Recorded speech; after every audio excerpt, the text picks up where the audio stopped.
Hello there and welcome back. I hope that you are excited to talk about circles and parabolas some more today.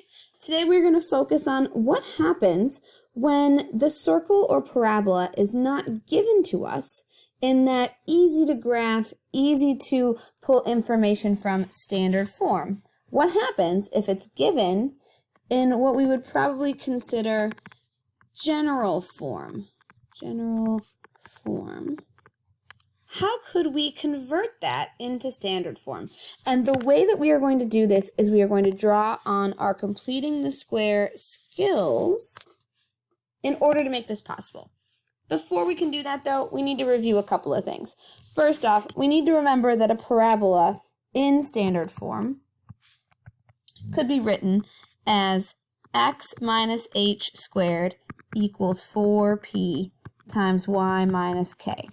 All right, so that's one option if that parabola is facing up or down, like your normal way, parabola pointed up or parabola pointed down. And then if it's pointed like left or right, so it's not truly a function, then it'd be y minus k quantity squared equals 4p times x minus h. All right, and again, this would be if the parabola was pointing, to your right, opening right, or opening to your left, okay? And then your standard form for your circle, that's going to be x minus h quantity squared plus y minus k quantity squared equals r squared. So again, remember that all the equations have at least one quantity squared. That would be your parabolas. They only have one quantity squared, whereas your circle is going to have both of your quantities squared. All right, and the biggest difference between the parabola equation and the circle equation is that we have this, 4p value for your parabola, okay, because that's your focal chord, versus your r squared value for your radius of your circle. All right, with that, the first thing, and maybe I'll make, one other note here. So for your parabola, you're looking for one value squared, and actually maybe I should say one variable squared, okay? And over here for your circle, we're talking about both variables are squared, okay? And I bring that whole 1 versus 2 thing up because if you look at this very first problem, it says rewrite the equation in standard form. It is not telling you that you have a parabola or a circle. You have to read the equation and assess for yourself, oh, because there's only one variable squared, I must have a parabola. And then that lets you know which of these parabola or circle, depending on the problem, which equation you're talking about. So because this is a parabola, and because it's a y squared, you know that your goal is to get this equation to look like y minus k squared equals 4p times x minus h. So the first thing we want to do is get anything that's y related on one side, and we want to get anything that is x related on the other side. So what I'm going to do is I'm going to subtract this 4x, and I'm going to add this 33. Subtract 4x, add 33 to the other side. And then we've got negative y squared minus 2y equals negative 4x plus 33. All right, now at this point, there's one other thing that I want to do to make this a little bit easier to complete the square. I'm going to divide this entire equation by negative 1. Okay, so we're dividing both sides by negative 1, and that's allowing me to have a positive y squared as my leading term, so when I go to fill in my c value, I don't have to deal with that leading coefficient. And then it's going to make the right-hand side positive 4x and negative 33. Okay. And then I'm going to add 1 because 2 divided by 2 is 1 and 1 squared is 1. And so I'm going to add 1 to my other side. And then at this point, I have y plus 1 quantity squared equal to 4x minus 32, okay? So if you notice, right now I have this left-hand side locked, okay? My equation matches my parabolic standard form. The right-hand side is the part that is missing a piece. It doesn't have this 4p yet. We can very easily create that by simply factoring out this 4 from our two terms on our right-hand side. So then we're going to end up with y plus 1 quantity squared equal to 4 times x minus 8.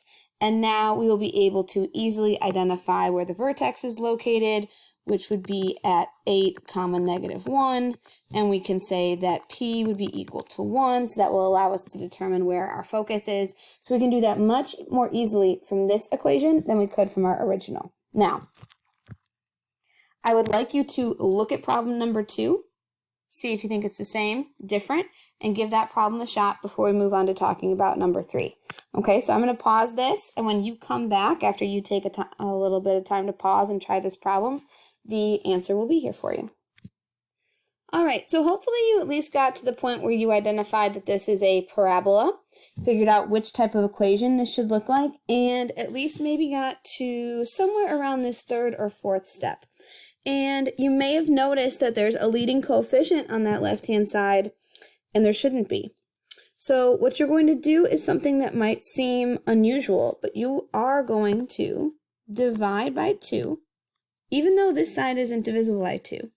Because really what you're doing, and actually maybe I'll write it like this, you're really multiplying by a half or dividing by 2 to get rid of this coefficient so it's not on the left-hand side, which means you're going to multiply by 1/2 on the right-hand side. And so then that's going to allow us to have our 4p value be negative 1/2. All right, so we still have our coefficient on that right-hand side in front of y minus k where it belongs. Okay? So hopefully that helps with number 2. If you'd like to give number 3 a try, go ahead and do that. Once again, it's going to show up here in just a moment after you give it a try. Okay? So I'd say pause the video and come back. All right, welcome back. Okay, so before you take a look at this answer to number 3, I just want to make sure you double check your work. I think that before I paused, I accidentally had a negative sign here where there should be a plus sign in problem number 2. So anyway, if you take a look at problem number 3, the numbers get kind of large, but this should work out where you add 81s, then you add 81 times 8 over here on the right-hand side, and then you factor out your negative. You multiply by 1/8 in order to get that 4p value on that side, and that is our practice with parabolas. So, if you take a look, number 4 is definitely a little bit different. It's a little bit different because we have x terms and an x squared, and we have y terms. All right? So what you're going to end up doing in this situation, because you have two things that are squared, you're going to complete the square twice. Okay? Just how it's going to be. So what I like to do is I like to collect my x terms together in one set of parentheses. And then I like to collect my y terms in another set of parentheses. And I get rid of whatever number is with them. So that 224 is going to the other side. And then what I like to do is I like to figure out what numbers should go in the two blanks. Okay, so if 16 is my middle term, divide that by 2, I get 8, so 64. So I'm adding 64 on that right-hand side. And then 13 divided by 2, or sorry, 26 divided by 2 is 13. I'm getting a little ahead of myself. So 169 gets added over here because that's 13 squared. So we're adding 169 over here. So those are our two values we add. So then I end up getting x plus 8 quantity squared. And I get y minus 13 quantity squared. And then that's going to be equal to whatever the sum of all these numbers is, which I am definitely pulling my calculator out for. It's 9. That works out rather nicely. As you can see, now you know where the center is, negative 8, 13, and you've got a radius of 3. All right, so number 5 is a little bit more work, okay? And so I think this is going to be the last one I fully explain, and then you're going to be able to kind of go through the other ones on your own. Okay, so once again, I would collect all the y terms together. I'm sorry, x terms, and then y terms. Not that it really matters, but I normally do the x values first. So 54x. But there's a reason why I'm not putting them in parentheses yet, and I'll explain. Some of you may already be able to guess why I'm not putting them in parentheses. If you've noticed, which I'm sure you have because you guys are smart and quick, these x squareds and y squareds have leading coefficients, which means those leading coefficients are going to need to be factored out before I can complete the square. So this 9, it's got to go on the outside of my parentheses. And so then I'm going to have 6x inside, all right? And then same thing's going to happen with this 9 in front of the y, so it's going to be y squared minus 4y, and then I'm going to have a blank in there, and we're still going to be equal to negative 17. Okay, so then inside I'm going to get 9, right? 6 divided by 2 is 3, but really I'm adding 81, okay? And then inside the second set of parentheses I'm going to add 4, but really I'm adding 36. Because 4 times 9 is 36. Okay, so that kind of relates back to that whole A times C situation from our previous completing the square. So we've got x plus 3 quantity squared with a 9 out in front. We've got 9 times y minus 2 quantity squared. And then we have a grand total of 100. On the far right-hand side. Now, there are no coefficients in the circle formula. There just aren't.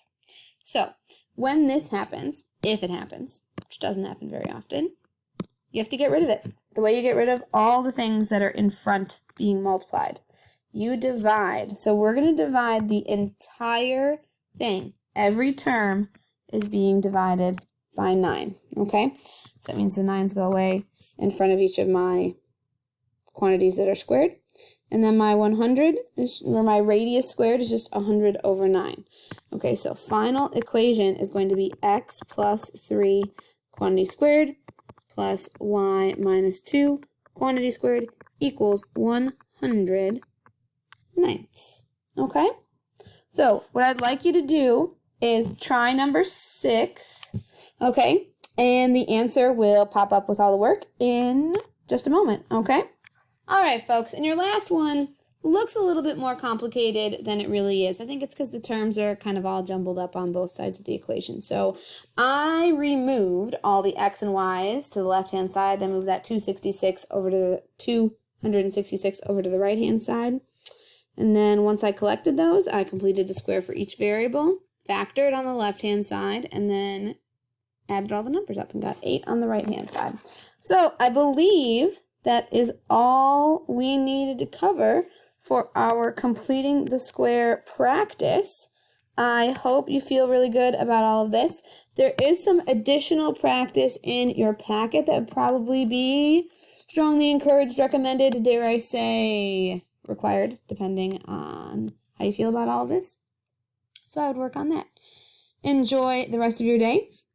Adios.